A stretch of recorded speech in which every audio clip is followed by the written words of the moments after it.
पटना से कुछ दूरी पे।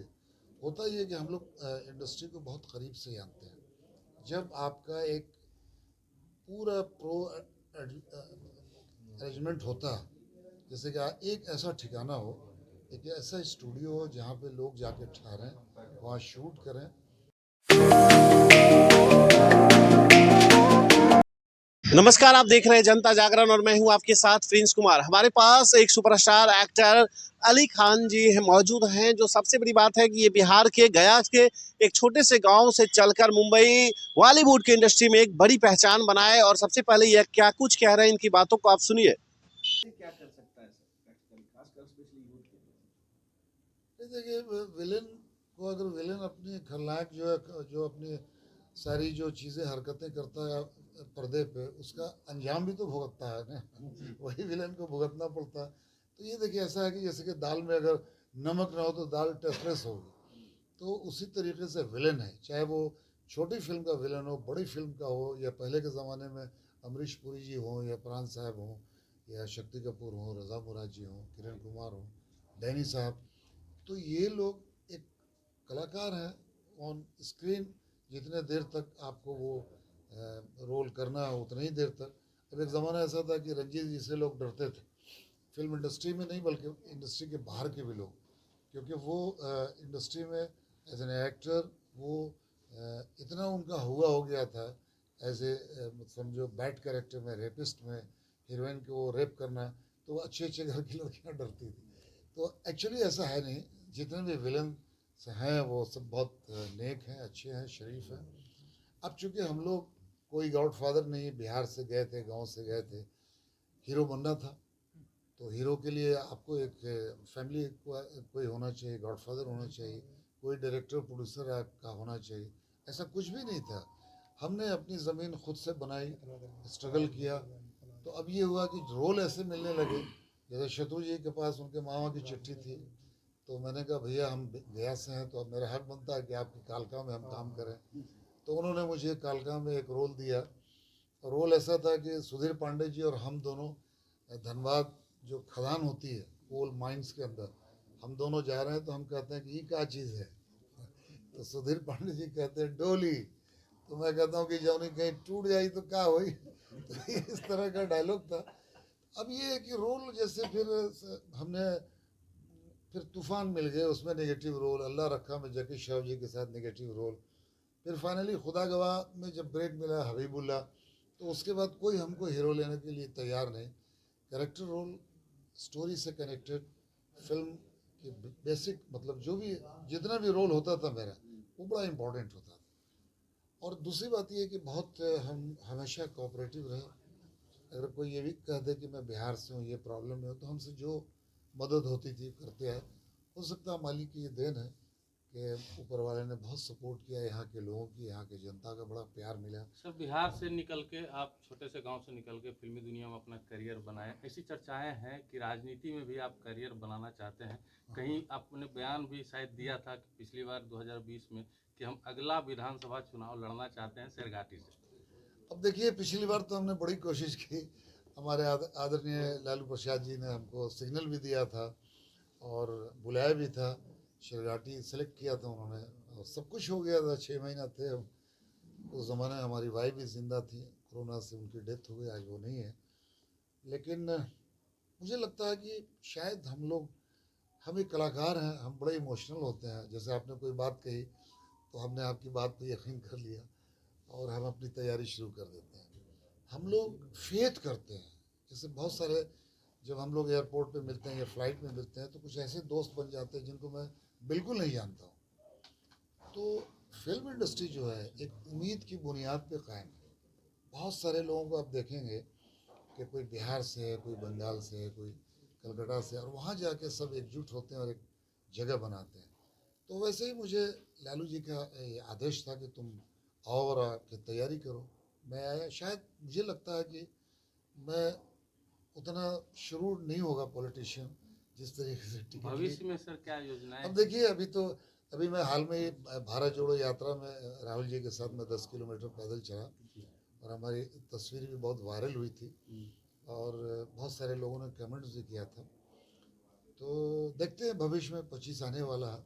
बिहार में वर्तमान में जो राजनीति चल रही है, उठापटक का जो ये दौर है, दल बदल का जो दौर है, इसको आप किस तरीके से देखते हैं?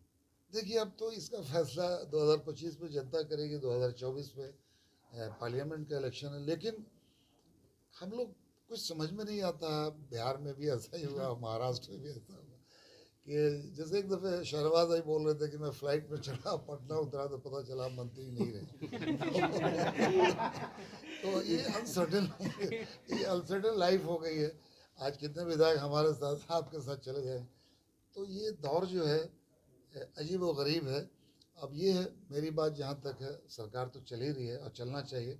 अभी मैं जैसे कि पटना बाईपास से गया, हम लोग गए वहाँ आलमगंज, क्या खूबसूरत जगह बन गई है, इतने सारे ब्रिजेज़ हैं। तो बिहार का काम तो बहुत अच्छा हुआ है। और मुझे याद है कि हम लोग अपने घरों में महफूज नहीं होते थे, हम लोग तो बहुत इंटीरियर में थे। तो लेकिन अब सब सेफ है, सब चीज़ अच्छा है। तो काम तो अच्छा हुआ, काम नीतीश जी अच्छा कर रहे हैं और काम होना ही चाहिए, क्योंकि जनता चुन के भेजती है। तो उनके क्षेत्र का काम होना चाहिए, चाहे वो विधायक हो, पार्लियामेंट हो। आफ्टर ऑल ये सीएम है, तो नीतीश जी काम अच्छा कर रहे हैं। राहुल गांधी के साथ आप पद यात्रा में जुड़े थे, राहुल गांधी में भविष्य दिखता है आपको क्या? देखिए बहुत जुनूनी आदमी है, बहुत संघर्षशील हैं और एक हवा बना दी गई उनके अगेंस्ट। ऐसा नहीं है, हर इंसान को ये आज़ाद मुल्क है, हर इंसान को हक है कि आप चुनाव लड़ सकते हैं, चाहे किसी भी क्षेत्र से हो। और वो तो एक ख़ानदानी है, उनके परिवार ने बहुत सारी कुर्बानियाँ दी है, उनकी दादी ने, उनके डैडी ने। तो मुझे लगता है कि राहुल गांधी जी अब बहुत मैच्योर हो गए हैं। जैसे मैंने तेजस्वी जी का स्पीच हाउस में सुना, देखा चैनलों पे, तो बहुत तूफान मचा हुआ। तो बड़ा मैच्योरिटी से तेजस्वी जी ने अपनी बात को रखा। तो आदमी देखिए धीरे धीरे मैच्योर होता है, एक परख होती है, एक ताकत होती है। अब मुझे लगता है कि तेजस्वी जी उस लायक हो गए हैं। सीएम बनने लायक हो गए हैं? नहीं, तेजस्वी जी तो सीएम बनने के बात अलग कर रहा हूँ, आपने राहुल जी की बात करा। तो राहुल जी, तेजस्वी जी तो सीएम के बहुत करीब हैं, वो तो कभी भी हो सकते हैं, यंग है। राहुल जी की बात कर रहा हूँ जी, कि राहुल जी में वो सब क्वालिटी है, मटेरियल है। पीएम सर- मटेरियल हैं। सर आपके साथ काम किया, नामचीन प्रोड्यूसर डायरेक्टर के साथ काम किया। बिहार में भी बहुत संभावनाएं हैं। बिहारी युवाओं को, खास करके कलाकारों को बॉलीवुड में उचित मंच नहीं मिल पाता है। लेकिन अगर यहाँ पे फिल्म सिटी का निर्माण हो, बने, चूँकि संभावनाएं बहुत हैं, क्या इसके लिए प्रयास नहीं किया जा सकता है? 25 साल पहले मैंने लालू जी को ये मेमोरेंडम दिया था, जब वो सीएम थे, कि बिहार में या तो यहाँ पे अपने नवादा, उधर अपने नालंदा। है नहीं, नवादा के पास राजगीर। राजगीर, हम्म, नालंदा डिस्ट्रिक्ट में हम्म, राजगीर में एक स्टूडियो बनना चाहिए, या पटना से कुछ दूरी पे। होता ये है कि हम लोग इंडस्ट्री को बहुत करीब से जानते हैं। जब आपका एक पूरा प्रो अरेंजमेंट होता है, जैसे कि एक ऐसा ठिकाना हो, एक ऐसा स्टूडियो हो जहाँ पे लोग जाके ठहरें, वहाँ शूट करें। जैसे मान लो कि 50 एकड़ में हो, 100 एकड़ में हो, ऐसी कोई जगह। तो यहाँ के जो हैं लोग, बिहार में मल्टी टैलेंटेड लोग टैलेंट है सर। हर फील्ड में, जी सर। चाहे वो मीडिया से हो, चाहे वो फोटोग्राफी में हो, चाहे वो कलाकार हो, चाहे वो राइटर हो, चाहे वो सॉन्ग राइटर हो। जी सर। यहाँ खजाना तराशने वाला चाहिए। तो मुझे ये लगता है कि ये डिमांड मैंने लालू जी के ज़माने में, जब मैं यहाँ पे गांधी मैदान में एक फंक्शन में आया था, गरीब रैला या क्या था उस टाइम, गरीब रैली। हाँ, गरीब है। तो लालू जी ने हमको इंट्रोड्यूस किया था, मेरी पिक्चर रिलीज़ हुई थी 92 में, खुदा गवा। तो वहाँ हमने ये बात रखी थी कि अगर बिहार में, ख़ास के पटना के आसपास करीब में 150 किलोमीटर के इर्द गिर्द एक स्टूडियो बनता है, तो यहाँ के बहुत कलाकारों को और बहुत सारे लोग हैं जो टेक्नीशियन हैं, फोटोग्राफर हैं, उनको मौका मिलेगा रोजगार की असीम संभावनाएं हैं उसमें। और रोज़गार भी बढ़ेगा। इसमें सरकार को, मुझे लगता है नीतीश जी को इसमें इंटरेस्ट अब लेना चाहिए, क्योंकि हर स्टेट के लोग ले रहे हैं, हर स्टेट के। ये बात मैंने, जब मैं रांची गया था तो हेमंत सोरेन जी से भी कहा था कि आप लोग इस पर क्यों नहीं गौर करते हैं, इतने लोग हैं, कलाकार हैं, तो उनके लिए सोचिए।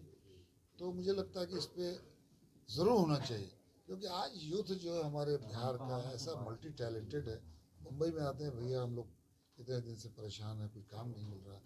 और इतने टैलेंटेड लोग डिग्री ले लेके NSD से, फिर आपके दिल्ली से आते हैं, पुणे इंस्टीट्यूट से आते हैं, तो मतलब टैलेंट की कमी नहीं है।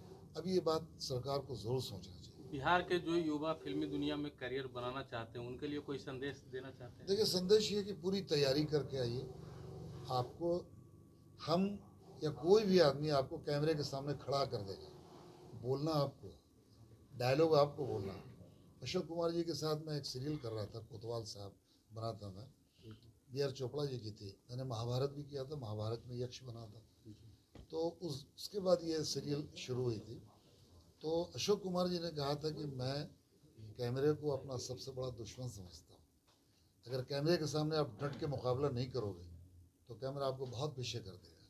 मौका एक ही बार मिलता है, तो सारी तैयारी होनी चाहिए। आपका जो डिक्शन है, डायलॉग डिलीवरी है, आपके स्मार्टनेस होनी चाहिए, क्योंकि लोग दूर से देखेंगे अरे ये लड़का हीरो के लायक या विलेन के लायक। उसके बाद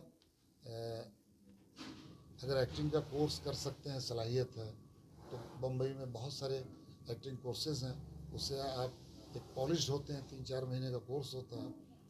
उसके बाद आप आइए और आकर के लेकिन वक्त को बर्बाद मत कीजिए। हम लोग के ज़माने में क्या था, उतना स्कोप नहीं था। टेलीविज़न बाद में शुरू हुआ। आज तो टेलीविज़न है, यूट्यूब है, OTT प्लेटफॉर्म है, नेटफ्लिक्स है, बहुत सारे प्लेटफॉर्म है जिसमें आप काम कर सकते हैं। तो तैयारी से आइए। ऐसा नहीं है कि आपको मौका नहीं मिलेगा। मौका हर इंसान को मिलता है जो दिल से, मन से और सलाहियत से अपना काम की शुरुआत करता है। आपके तरफ से विशेष तो आपने सुना किस तरीके से अली खान ने अपनी जीवन की संघर्ष की कहानी भी बताई, साथ साथ वो आगे राजनीति में आने का एक बड़ा संकेत भी दिया। उन्होंने साफ तौर पे तो अभी कुछ नहीं कहा कि हम किस दल से आएंगे, लेकिन वो ये जरूर इच्छा जताए कि आने वाले समय में जहां से भी मौका मिलेगा हम बिहार की जनता की सेवा करने के लिए राजनीति में जरूर आएंगे। तो अब देखना होगा उन्हें किस दल से मौका मिलता है आने का। तो फिलहाल अभी आपकी क्या प्रतिक्रिया हो रही है, आप क्या चाहते हैं, वो किधर से आए, कमेंट करके जरूर बताएं। अभी के लिए इतना ही। बने रहे जनता जागरण के साथ। मैं हूं आपके साथ प्रिंस कुमार। नमस्कार।